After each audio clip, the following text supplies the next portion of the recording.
Hi, பாகற்காய் புளிக்குழம்புங்க. இது நிஜமாக நான் வைக்கலைங்க, எங்கள் பாப்பா அப்பாவும் சேர்ந்தாங்க வச்சாங்க. அவங்க வைக்கிற குழம்புலாம் வேறு மாதிரி இருக்குங்க.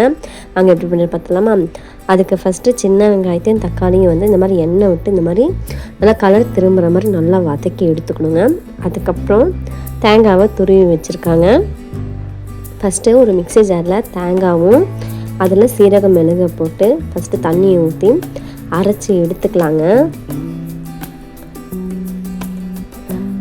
அதுக்கப்புறம் அது கூடயே சின்ன வெங்காயம் தக்காளி வதக்கி வச்சுருக்கோங்க. அது சூடு ஆறினதும் அதையும் அதில் போட்டுட்டு நல்லா வந்து பேஸ்ட்டாக வந்து அரைச்சி எடுத்துக்கலாங்க.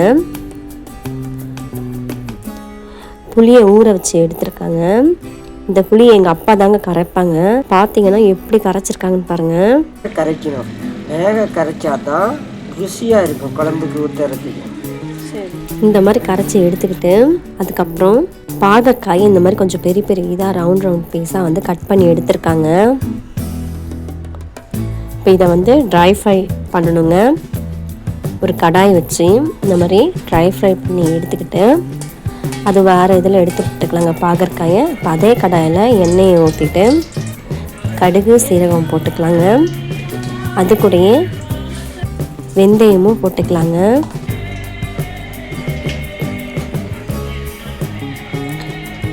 இது ரெண்டும் பொரிஞ்சதும் பாகற்காய் இதில் போட்டுட்டு இதை நல்லா இந்த மாதிரி எண்ணெயில் வதக்கிக்கலாங்க.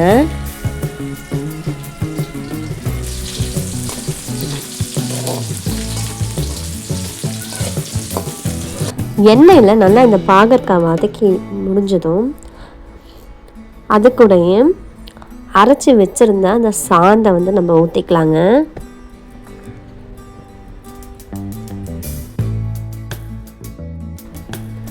எவ்வளோ தேவையோ அந்த அளவுக்கு வந்து தண்ணி ஊற்றிக்கலாங்க.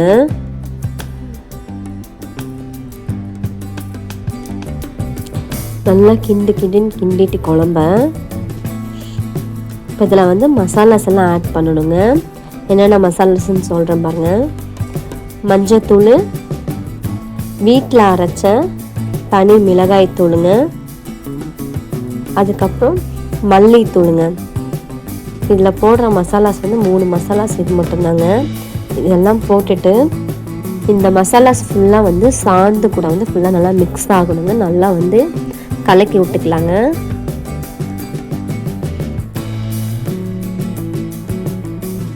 அதுக்கப்புறம் பார்த்தீங்க அப்படின்னா இதில் வந்து வேறு எதுவுமே பண்ணக்கூடாது, மூடி போட்டு வச்சிடணுங்க. நல்லா கொதிக்கணுங்க. இப்போ திறந்து பார்த்தீங்க அப்படின்னா எண்ணெய் பிரிஞ்சு வந்திருக்கும். அப்பப்போ வந்து ஓப்பன் பண்ணி பார்க்கணுங்க, அடி பிடிச்சிருக்கா இல்லையா அப்படின்னு சொல்லிட்டு. அடி பிடிக்காம தான் இதை நம்ம பண்ணணும். பார்த்தீங்கன்னா பாவக்காய் வந்து நல்லா வெந்துட்டுருக்குங்க.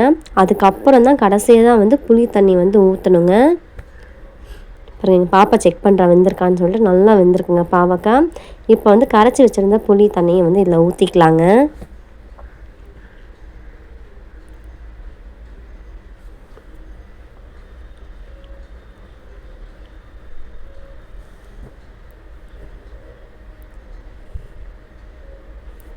இப்போ இதையும் நல்லா கிண்டி விட்டுட்டு அதுக்கப்புறம் பார்த்தீங்கன்னா லைட்டாக தண்ணி ஆட் பண்ணியிருக்காங்க.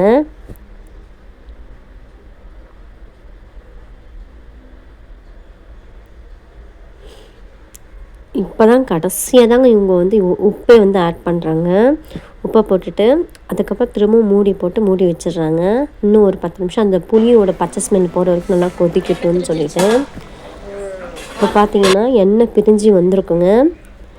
இவ்வளோதாங்க, ரொம்ப ஈஸியாக சமைக்கிறாங்க. ஆனால் டேஸ்ட் ரொம்ப ரொம்ப சூப்பராக இருந்துச்சுங்க.